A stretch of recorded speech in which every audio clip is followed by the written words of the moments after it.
I think I finally got this after like 20,000 tries. This is chapter 1, lecture 1, and it's beginning in psych. And so we have, because it's educational psychology, we have to have a definition of psychology. Now, the book defines it as the study of human behavior and experience. But I don't like the word human here because if you're an animal psychologist, you're not studying human. So I kind of say it's the study of behavior and experience. Now, the book goes on and talks about the fact is that the most important quality of psychology is to understand behavior. Yes, that's very important, but that's not the main purpose of psychology. The main purpose is to predict behavior. So on the test, you better put predict. I know it. The book says understand, but if you can't predict behaviors, psychology is not any good. Now, I also use the definition the study of an organism's attempt to adapt to his or her environment. The key is adapt. If those kids who can adapt in the classroom will do well, those kids who can't adapt to the classroom will not do well. It's just like this pandemic. Are we adapting to the new teaching style? If you are, you're probably doing very well. If you're not, you're probably not doing well. So the emphasis is on adapt because a priest adapts differently than a non-priest. An alcoholic adapts differently than a non-alcoholic. So the key in the classroom is adaptation. Now, this is educational psychology, so we have to have a definition of psychology.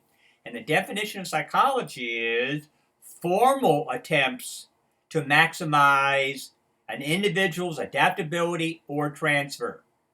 Formal attempts, because you learn a lot of stuff in school that has nothing to do with class. I was amazed what my daughter learned on the bus in middle school. So the fact is that educational psychology is formal because we're having a purpose or theory behind what we're teaching. So if we put those two definitions together to get a definition of psych, we got a definition of psych, we got a definition of education. It is using psychological principles to maximize transfer or adaptability. Right? In a classroom, we want to maximize the learning power of the student.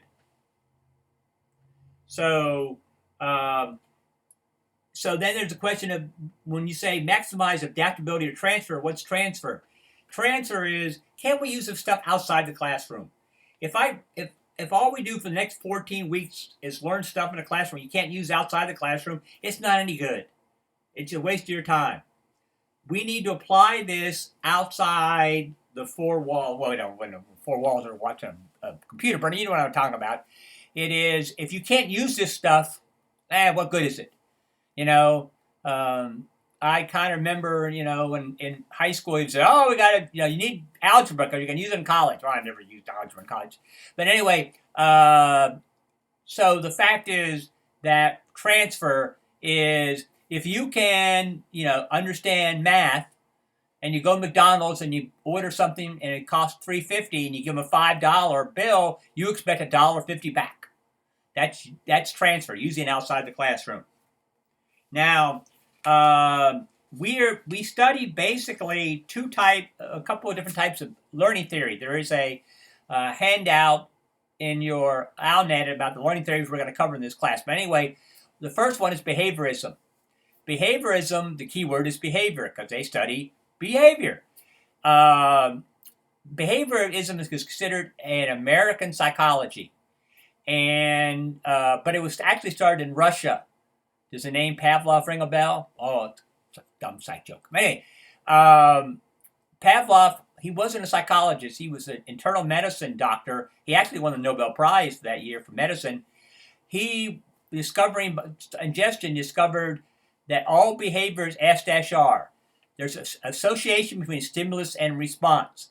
Well, John Brody Watson, who's the father of American behaviorism, we have a lot of fathers, we don't have too many mothers, kind of like the Smurfs.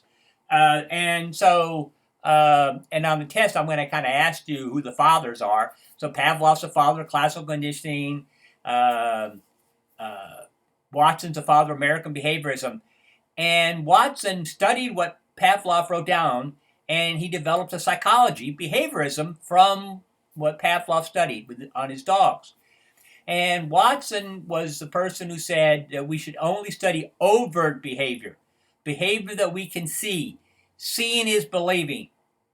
So they would only study things that we can see. So I'm going to get ludicrous right here. I'm not talking about the rapper. I'm just going to make a stupid statement. If a tree falls in the forest and nobody saw it fall, according to behaviorists, it didn't fall. Does a wild bear defecate in the woods? If nobody saw him defecate, he's constipated. We don't know. So you have to see it to believe it.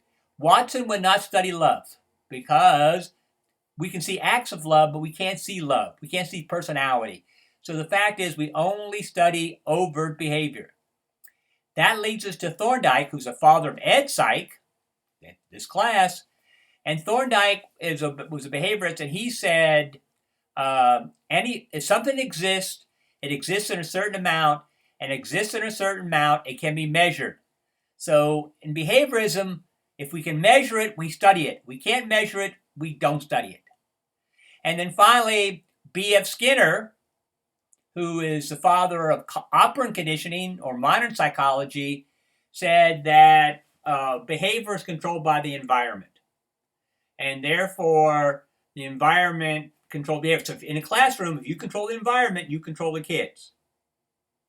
Now, behaviorism considers teaching a science, and because of the laws of reinforcement, punishment, things like that. So the fact is that they're looking for things that are 100% all the time. The opposite of behaviorism is humanism. And humanism, the key word is human, obviously. And humanism studies what makes us human. And humanism views teaching as a art because humans don't follow laws. You get 1,000 people going one way, one person's going the next. The fact is, it's probably a combination of both, obviously. But I kind of lean on the humanistic side is you can't make it. Part of education doesn't make you a teacher. You're kind of born into teaching. And humanists empower students to learn. They help students learn their best. And humanists believe in internal motivation. And that means, behaviorists say the environment, humanists say, wait a second, you always can say no. So I can put a gun to your head and say, study your ed psych, and you can go, hell with it. I'm not going to study it. So the fact is that humanists believe in emotions. They study things you can't see. And so we have three, because in the test I'm going to ask you who's the behaviorist, and we had Thorndike, Watson, Pavlov, and Skinner. And then in humanists we have Rogers, Maslow, and Combs. And don't worry, after chapter 1 we have no new more names. We learn them now. We rest of the class we will know who they are. And so humanists believe that teaching is a reflective activity, which means after you teach, you reflect back on what works and what not works. And William Woods supposedly produces reflective teachers. So I'm going to stop here, and this is chapter 1, lecture 1, and then I'm going to do lecture 2 in a minute. Okay?